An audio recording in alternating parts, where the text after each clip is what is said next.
Тыныш жатқан елді дүрліктіріп, ерлерді өлімге итермелеген екінші дүниежүзілік соғыстың ауыртпалығын айтып тауысу мүмкін емес.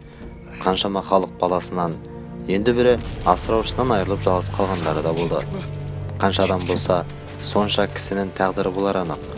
Олардың ішінде соғыста болғандар мен тылда тынбай еңбек еткендер болды. Жауынгерлер қалай қиналса, екінші аталғандар да аз азап шеккен жоқ. Олар бұл жолда көп нәрседен бас тартты. Бар күш-жігерін майдан үшін сарп етті. Ал олардың арасында бейбіт күнді аңсап, білім алғысы келген жастар қаншама десеңізші. Олай болса, бұл жайлы Ақмоншақ апамыз айтып берсін. Жаралсың ғой, отан үшін, ел үшін, қасық қаным қалғанша шайқасамын. 41 жыл отан соғысы басталғанда мен 7-ші класты бітірген бал едім. 13 жасар жертөлде жүрген. 28 жыл туғанмын. Сол 13 жасымда мен 7-ші класты бітірдім. Үйеннің 13 күні бітірдім. Уже 8 күндесін 21 күні отан соғысы бұрқайта қалды. Сондықтан бізде оқу тоқтап қалды, оқуға бара алмадым.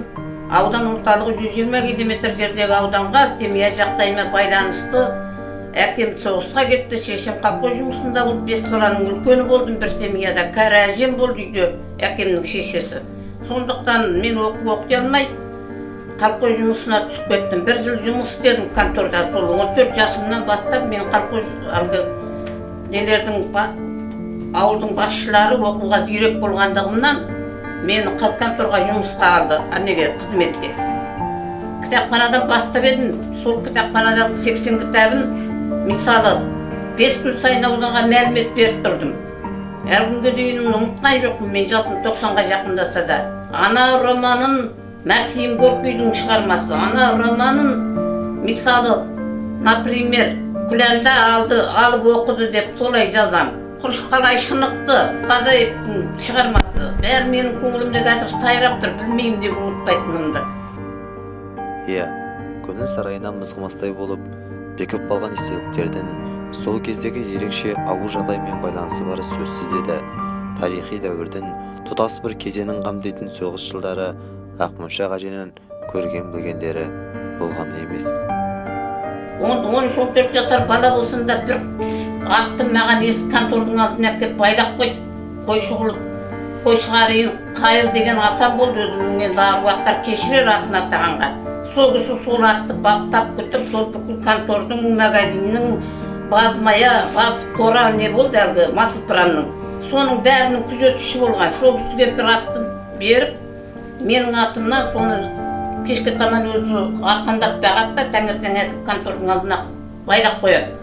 Сол атқа міне сап қай жерге шақырады, мысалы егіннің, шөптің ақырандары армиядан ранный болып оралған ағайлар болды. Олар сауатсыз жазатын. Солардың айтқанын мен тәмілсіз есебінде қағазға түсіремін. Дәйеркелердің сүтін неше литр сүт сауды білмейді. Соны барып өлшеп беріп келем, мысалы жаңағы атқа мініп барып. Сондай өмірлерді басымыздан өткіздік. Bir контордың ішінде 4 үстелдің иесі болып бір жаз жұмыс істедім. 4 үстел болғанда мынау сельсоветтің секретарының үстел, секретарлық қызметін атқардым. Оған таяу Папақ Мырзалы деген мынау торғай несіне, қазіргі торғай совхозына қарайды, сол кісінің балалары бар шығар. Сол кісі сельсовет болып, соның суда жүреді, ат үстінде жұмысты не қылып. Жұмыс қасында болады ғой ол кезде, соғыс кезінде майдамен тегіс ұштастырып жатырмыз, қайда, конторда отыру қайда. Сол кісіге келген қатынас қағаздарды жинап қоям, солардың бәрінің иесі болып, сол енді үшінші өзімнің былай терезен 80 кітабым бар, кітапхананың иесімін. Оның иесі де мен жаңағыдай өтірік мәлімет берем. Мына бұрышта әттер почта болды. Қазіргі Албарбөгет совхозынан бір шал кісі ол кезбенен 2 аяқ арбаменен почта тасиды. Ол кезде пенсия жоқ, не жоқ, сол армиядағы ағайлардың 3 құрыш қатын салатын колхозға 2 бала болды таситын. Сол 2 баланы әкеп берген қатын пешеттеп ауданға жіберем жаңағы шалдан. Келген қатты 2 колхозды бөліп, Арал Ақсуат деген 2 колхоз болды, сол 2 колхозға бөліп 2 балаға берем. сол поштан қызметі сол, ол кезде пенсия жоқ, не жоқ, сонда бір контордың ішіндегі 4 үстелдің иесі мен болдым. Сонда мен 14 жасармын, 42-ші жылы. 14 жастағы бойжеткен жұмысын қанша жерден жақсы атқарса да қиындықтар көптеп кездеседі. Тіпті ауылдағы кейбір азаматтардан қолдаудың орнына сәбір көріп қиналған сәттері де болып тұрған. Сол кезеңде қаншама ауылда тұлғалар болды, иә? Иә. Есіңізде қалған бір айтуға болатын, айтуға тұрарлықтай қандай азаматтар болды? Олардың қандай іс-әрекеттерін үлгі етіп айта аласыз? Ол енді жақсылық жағы өмір болғасын бәрі де болады ғой. Жақсылық жағынан айтатын азаматтар бар. Өзімізге зәбір беріп, әскер семьясына қызығып, бізді қылқиып өсіп келатқан қыз деп зәбір берген азаматтар да болды. Қарағанды көмір шахтасынан айтқандарын орындамады деп, сол 15 жасқа келгенімде мені Қарағанды көмір шахтасына да повестка әкеліп беріп барасың деп бір өшіккен азамат. Атын айтпай қояйын, ұят қой ауылдың азаматы. Қазір жоқ қой өмірде, бірақ бала шағасынан ұят қой. Сондай өмірлердің бәрін басымыздан өткізді, оның енді еске түссе, жай бір отырғанда бір бас қосқан жерді айтсам, қазір өз тыңдайтын адамдардың өзі қалмай қалды ғой бұл заманда. Жүрегім қозғалғандай болып көзімнен жас шығып кетеді ғой, зәбір тапқаны көргенде. Қанша жанға батты дегенмен қиында ауыр уақыттар артта қалды. Әсіресе кеңес әскерінің жеңіске жеткен сәті әлі күнге апамыздың жадында ерекше сақталып қалғанға ұқсайды. Сонымен жеңіс күніне жеттік, содан кейін мен 17-ге келдім. Ол кезде аяқ ақсақ, қол солақ демейді, қыздар 17-ге келгесін сол армиядан, соғыстан оралған азаматтарға қазақшылық па, надандық па азаматтарды сол бір азаматтың етегінен ұстаңдар деп қыздарын солай ата-аналарымыз бере бастады ғой. Сөйтіп жүргенде мына өзім қазір балаларымның әкесі өмірден өткенде 25 жыл болып қалды. Сол шалымның етегінен ұстадым. 12 мүшесі сау келді. Ол кісі 7 жыл армия қатарында болған. 3 жыл службасы бітіп, 40-шы жылы енді кеп жұмыс істеп жүр, қызмет істеп, райком секретары қызмет істеп жүрген жерінен соғыс басталып кетті. Содан соғыстың 4 жылын аяқтап 7 жыл армия қатарында болып келген адам. Келгеннен кейін ол ноябрь айында келді, январь айында бұйрық болып бас қостық. Содан 45 жыл отастым ол кісімен. Сол 45 жылдың ішінде оның бір бала өмірге әкеліп едім, қазір 7-ге тірі, басқасы сол өз әкесінің жанында. Соның балаларының қызығын көріп отырған жағдайым бар. Енді қазір осы отырғанда менің 30 немере 20 шөберем бар бір басымда. Сол жаңағы 7-8 баламнан тараған. Дәл өзімнің шалымызбен екеуміздің ұрпақтарымызды есептегенде 76 ұрпағым бар. Келіндерімді, күйеу балаларымды бәрін қосқанда, немере шөберелерімнің бәрін сол ұрпақтарымды қосқанда 76 шөберем бар. Ұрпағым бар. Сонда енді өзімді бақыттана сезінемін. Аллаға мыңда бір рахмет деймін. Өміріме ешқандай ренішім жоқ. Балаларым сыйлайды. Әуелде де шалым өзімді сыйлап еді. Сол сыйлау өмірім жалғасып жатыр. Өзімді бақытты сезінемін, бақыттанамын деймін. Бақытты ана. Расменде, бұл апа бүгінгі бейбіт заманның бақытты анасы. Сұрапыл соғыс жылдарын балалық шағымен алмастырған әжеміз әлі де тын. Зеректігін, мықтылығын өздеріңізде байқап отырған боларсыздар. Тағы бір қасиеті, соғыс жылдары елге жетіп тұратын өлең хаттарды әлі күнге жатқа айтады. Сондай елге келген хаттардың бірі Сабыржан Баймырзаұлының мана бір өлеңін айтып берген болады. Сарғопа мекеніме қалың қамыс, мен кеттім сені тастап жерге алыс. Қоңыраулы үйір шөгірлі мен, қос қопа қыздың шекпені болған таныс. Ақсуат бейбітпенен жердің ойы, жайылып жатушы еді қалқөз қойы.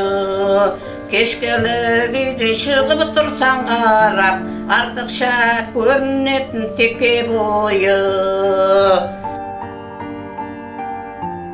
Әжейдің өзі де туған жерін қатты аңсайды. Қызбел тауын қайта көргісі келеді. Ауылдың жұртымен араласып, емен жарқын тілдескісі келеді. Туған жердің топырағын, Қоңыр ауылының суын сағынады. Өйткені Қызбел ауылының құрылу кезеңдерінің тірі куәгері де өзі болатын.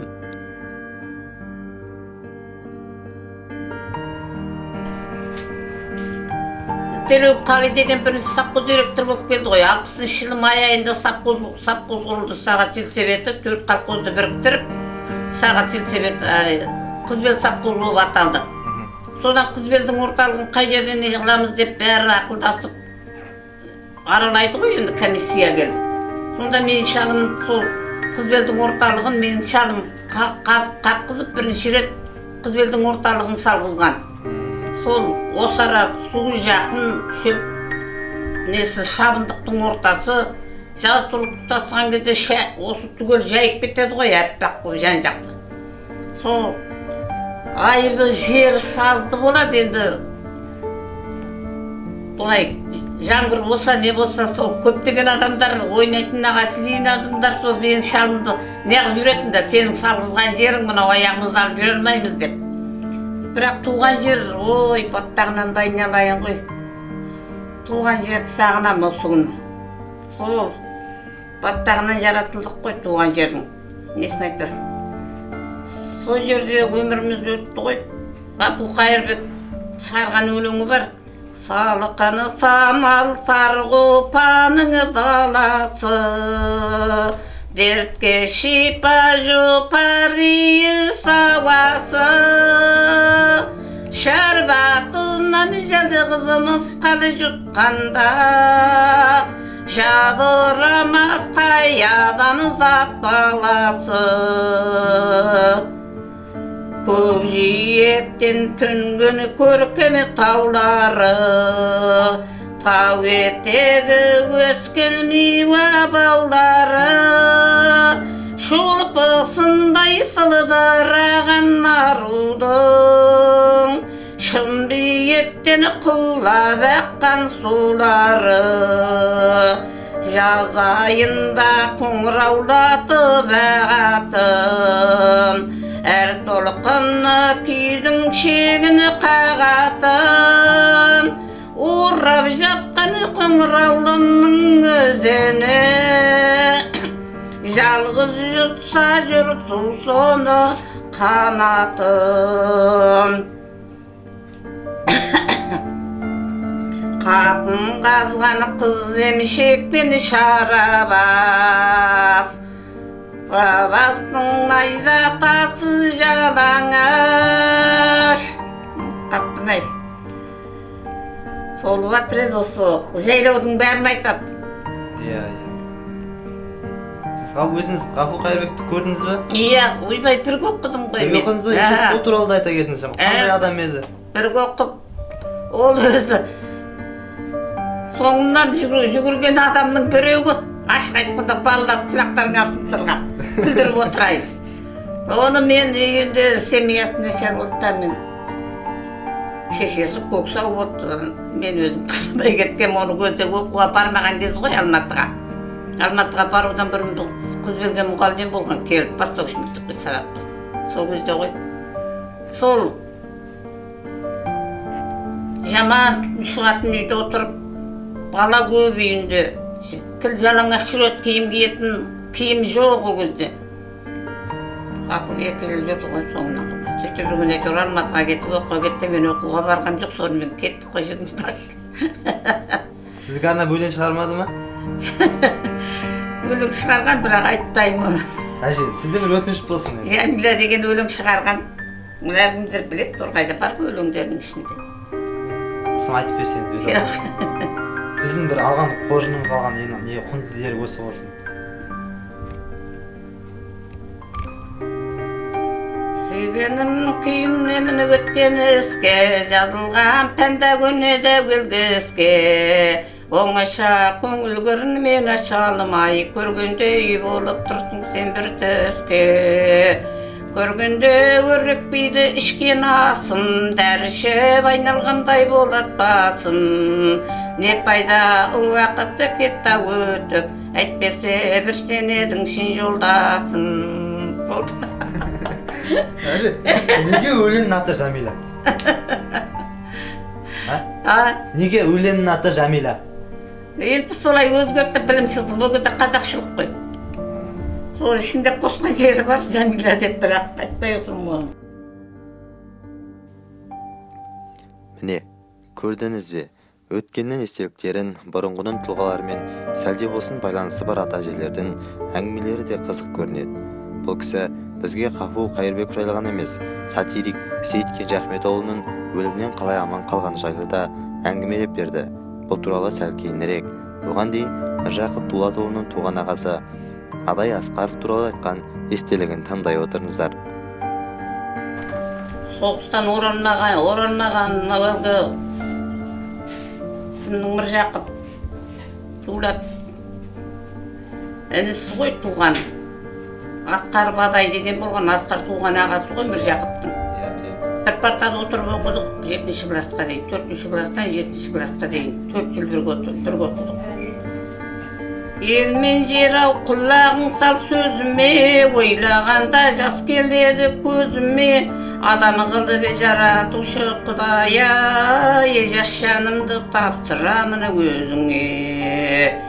Мен сағындым Сарқопаның даласын, айтқұлақпай абыз біздің баласын, жас күшіктей жаңа көзді ашқанда, қайрана басым қандай жерде қаласын. Бетті қойды күн батысқа қаратып, қосуға түріп әйгатындай жаратып, 18-де көрген бақтан қызығым, тара көпке саласың да сұлатып. Елді көрмей арманда боп кетем бе, бұл дүниядан қызық көрмей өтем бе, ыстығы жаным аманы бар ауылға, әлде Құдай ойлағанға жетем бе. Сендерді ойлап мұңаяды көңілім, қорыққанда қобал жейді жүрегім, арада жоқ аманда жоқ тариха, қандай жерде қалар екен сүйегім. Жас басымнан салдың Құдай азапқа, адам қылып қоспадың ауқаттарға, тумай жатып нендей күнә істебем, тағы салдың түпсіз терең қайғыға.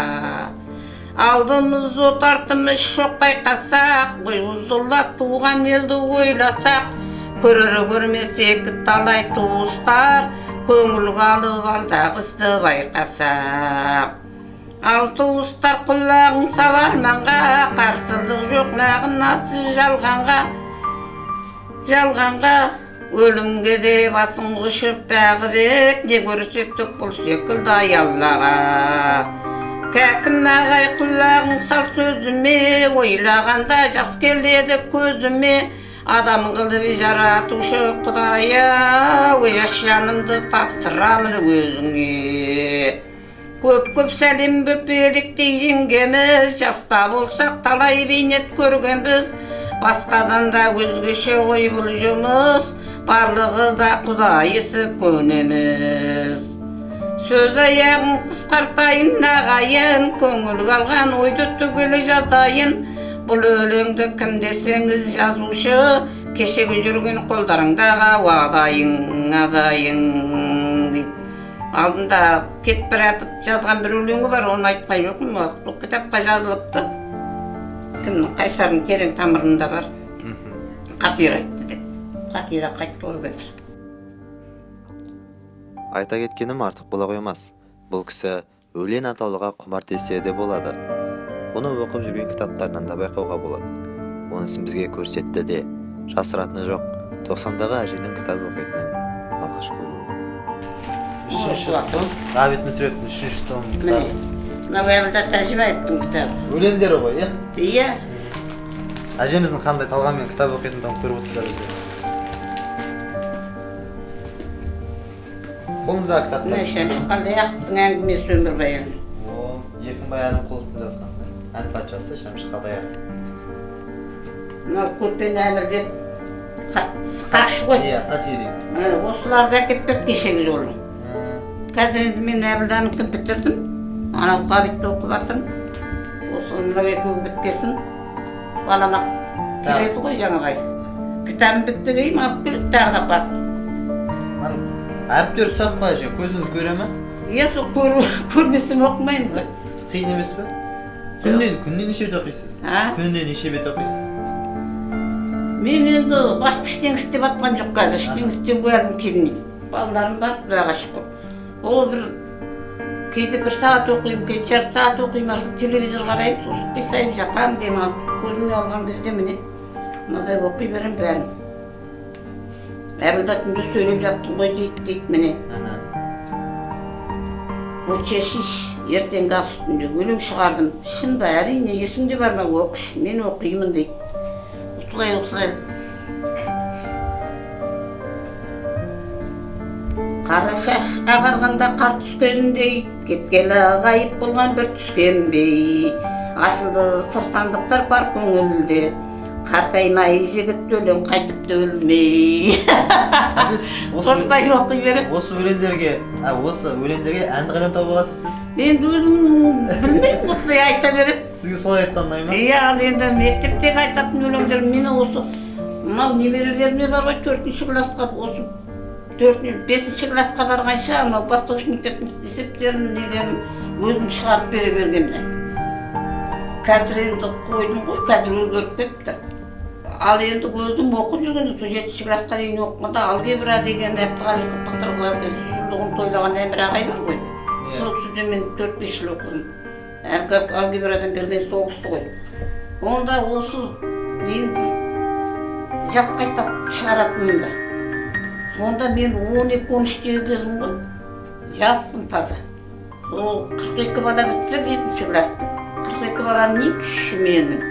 А менен 6 жас, 5 жас үлкен балалар бірге оқыдық. Мысалы мынау Ерназимов Түбекбай, Мажиров Ахмет, жаңағы Жылқыбай деген бала болды. Менің Мұқаев Әмір деген ағам болды. Бектау Зейнелғали, бәрі менен бәлен жас үлкен жігіттер ғой. Олар бірге оқыдық біз. Ғабыл Қайырбековтерінде оқыған кезде сол? Ғабыл Қайырбеков, иә сол. Сол кезде, иә? Сол мен, ол Ғабыл Қайырбеков құрдас қой менімен, 28 ғой. Сізбен қай кездері оқыды ол, қай жылдары сізбен? Ол 40-шы жылдары ғой. 40-шы жылы оқыдық, 41-шы жылы соғыс басталып кетті уже. Сол жылы 7-ші класты бітірдік біз. Ақсуатта бірге, иә? Иә, Ақсуатта? Ақсуаттан. Ақмөші ағашы мектепте де жақсы оқыған, есепке де мықты. Әттен жалғастырар ма еді сұм соғыс, оған мүмкіндік бермей қойды емес пе? Бірақ ол берілмеді. Оқуға деген талпынысы зор болатын. Бірінші жылдары болды, екі қызынан қайтыс қойдым қазір. Кәр Жамал деген, екі қызының қызы. Сол жиен апаларыма еріп, мен қыттай күнімде мектепке еріп кеттім. Онда мектеп Түбек деген жерде біреудің үйі, мектеп жоқ.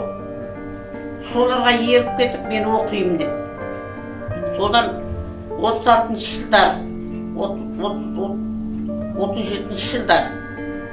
Содан манағы мен, ойбай, 35-шы жылдар, 36-шы жыл менің әкем қайтқанда мен өзі айтайын, жаңағы әліппені қолыма берді, иә? Өгіз деген бетіне дейін оқыдым. Әліппені. Ол кезде 29 әріп қой, латынша.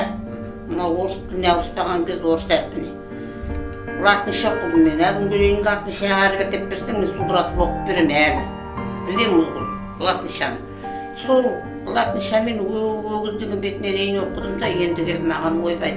Мынау 29 әріп түгіл жаттап алдың, сен енді мұны оқу кітабын оқы деп қыс ортасынан былай қарай. Ол кезде 90 жоқ қой, бірақ қыс ортасынан былай қарай. Қазіргі 2-ші 90 дейді ғой оны. Содан былай қарай, маған оқу кітабын әкетті. Қолыма мұғалім. Содан оқу кітабының бірінші бетін ашып, алғашқы қар дейді. Таңертең ерте тұрдым, терезеден қарасам дала аппақ болып жатыр екен. Киініп, мектепке қарай сөмкемді алып кетіп бара жатқанда артымнан мойнағым еріп бара жатыр екен, екеуміздің ізіміз ақ қарға түсіп жатыр екен деген әңгіме болды. Алғашқы қар деген. Сол бір парағын ғана оқытты да мені уже бірінші класс бітті, екінші класты оқытып жүрді маған. Қараңыз, енді мен келер жылы 7 жасымда 8-ге толмай мен келер жылы 3-ші класс оқыдым. Енді 8-ден 9-ға қараған жылы Безгек деген ауылдан өзім туған әкем қайтыс болды 36 жылы. Сонда мен әкеге барып көрсеткен нем сол қызметім. Кішкентай қалың, мынадай үлкендігі мынадай ғана. Батырлар жері болды жеті батырдың. Мен осы күнгі қыз жібек, қобыланды, қамбар, ер сайын, ер тарғын, солардың несі. Соны анау аға деймін өзім туған әкемді. Безгек, қара безгек деген безгек ұстаған кезде қасырда билеу бар киімдерді үстіне жабамыз, болмайды. Ал безгек басылған кезде кигіз үйіміз ғой, естанда төсек сап жатап. Сонда мана мен кішкентай қыздармен бір ойнап жүргенде шақыртып алады. Қалқамай маған анау жеті батырдың кітабын оқып берді. Сонда мен 8 жасымда сулырлатып жаңағы жеті батырдың кітабын ағама оқып берем жанымда отырып. Әкеге көрсеткен бар қызметім. Қараңыз, сол безгектен 4 ай ауырмаған қайттым. Содан 8 жасымда 36 жылы 8 жасымда қалдым әкеме. Анаңыз? Енді келер жылы бардық та мектеп салды. Сол жылы сентябрьге дейін. Оған дейін мектеп жоқ, әркімнің үйіне оқып жүрміз. Жер үйлерге, жер отырамыз, парта жоқ. Сөйтіп жүріп оқып, одан жаңағы зерек болғандықтан әркімде 1 жылда 2 класс оқып, ақысында мен 2 класс оқып, 3 класс оқып. Мектепке келдік. Ол анау интернатты әуелде мектеп болған. Соны 1 жыл оқыдық, 2 жылы мынау мектеп салынды. Ағайлар соғысқа кетпей тұрғанда. Содан 7 класты бітірдік. 7 класты мен үйінің 13 күні бітірдім. 21 күн отан соғыс бір қойтаға. Енді келіп 42 баладан 13 балаға список кетті ауданнан. Шақырту озат оқушыларға ауданнан 6 айлық медучилище оқима, жоқ болмаса педучилище оқима 6 айлық. Жоқ болмаса класс оқуын жалғастырама 8 класты. Ауылдық жерде 8 класс жоқ қой. Соған келсін деп, бая 42 баладан 13 баланы шақыртқанда біреуін мен. Әжем жібермеді. Манағы әкемнің інісі папа деймін, соғысы ғой енді біз бағып атқан әкем өлгесінен соғысының әкемнің інісінің қарауында болдық қой. Соған папам соғыста, соған әжем жібермеді. Мен көміпке еді, мен көміпке 120 километр торғайға мен әжем жібермеді. Өмірімнің осы 70-ке келгенше өкіндім мен. Менің келешегім әжем былай бата шапты. Оқытпады. Оқиям не қалдым сосын. Әлгіндей соғыс басталды. 13 күні оқуды бітірдік, 21 күні отан соғыстың тоқтатаға 8 күндесін. Әлгіндей бір жаздай тура конторда жұмыс істеп не қылдым, сосын қыс болғасын. Сол кітапты бірақ соғыс біткенше мен сол 80 кітап бермек қылдым. Сол кітапханада 4 жыл істеп өтірік мәлімет беруім деген. Өтірік мәлімет берем сонда. Құдай 5 күн сайын. Сондай өмірлер өтті ғой қарағым. Енді сол кітапқа жақындығым, айдай балалы болдық, айдай неше түрлі жұмыс істедік, ешқандай оқуға қарауға қолым тимейді. Сонда бір жерден кітап, газеттің жыртындысын көрсем, бір қызылықты кітап көрсек, дүйірмен тартамыз. Соқы шам мынадай. Неге бөтелкеге құятын. Сонда анау шошалға барып, үйдегілер дүйірменнің даусымен ұйықтай алмадым деп үлкендерім. Менің ауыртсын қайнағам неге кісілер болды. Ауыр біледі оны мен айтпай қояйын. Сол шошалға барып тартам дүйірменді. Осы жылға бір қада бар, соған аяғым тіреп алып, манағы дүйірмен тартып отырып, мынау кітапты жанымның жерге шамды қоям. Соқыр шамды. Мынау кітапты былай қойып, сонда мына қолмен дүйірмен тартып отырам да, мына қолмен кітапты оқып отырам. Сонда кітап оқуға ешқандай уақыт мүмкіншілігіміз жоқ. Әйтіп жақсы көретін. Соған енді Құдай міне жеткізді. Қазір енді ермегім осы кітап. Кітапта ермек қиналдаған апамыз бала шағасына ғибратты оқиғалар мен көрген білгендерін айтудан жалықпайтын көрінеді. Жоғарыда айтып кеткенімдей, сықақшы Сейіт Кенжеахметұлының өлім аузынан қалғаны жайында да ықыласпен айтып берді.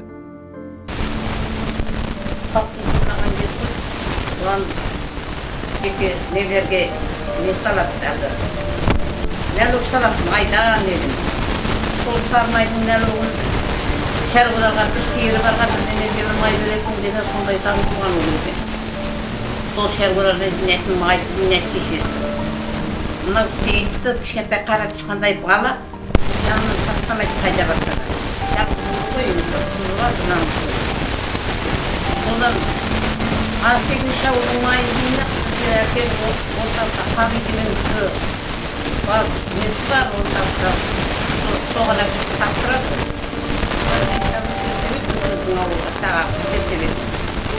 Онда мүшел көрімізді кетіреттен ғой 2 аптада үшке барғаймыз. Кетіреттен бұл жеттен ескіге ағада бұл жеттен бәйір берияқ. Атқашыдай бала болын баяқ дәрейбекені танып біздің шар. Одан құстықта берілі ғой сағаның шай шығарып. Шай шығарса өзі бағарай қасына ғой енді ағамен 2 бәк майбас қалды бақы бар. 2 ағамен 2 бәк майбас қаңды. Соның көріп алып біздің шалды атпен шаққан арбада өгізді өзің барады. Одан бұғар өгіз көп тұтқан ғой аттағаннан бұрын жеткен шарендайға алай жерін көріп отырды ғой ағыспенен шауып.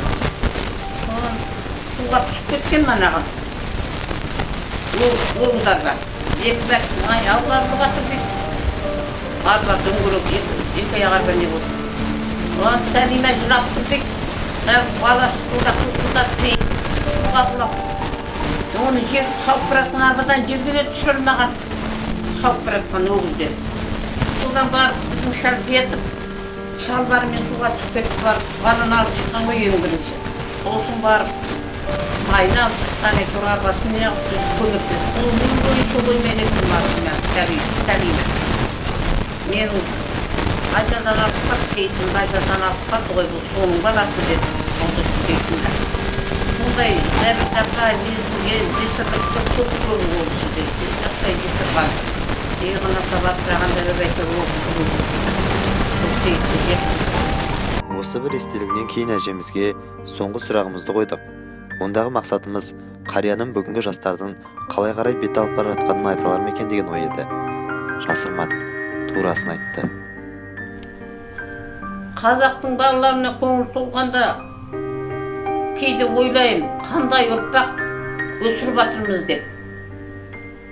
Көңіл толмайтын жерлер көп қазір. Бірақ оны айтсаң, баяғы ескілікті аңсағандай болып, менікі сөкет бір түрлі ерсі менің сөзім. Дұрыс емес сияқты болып көрінеді.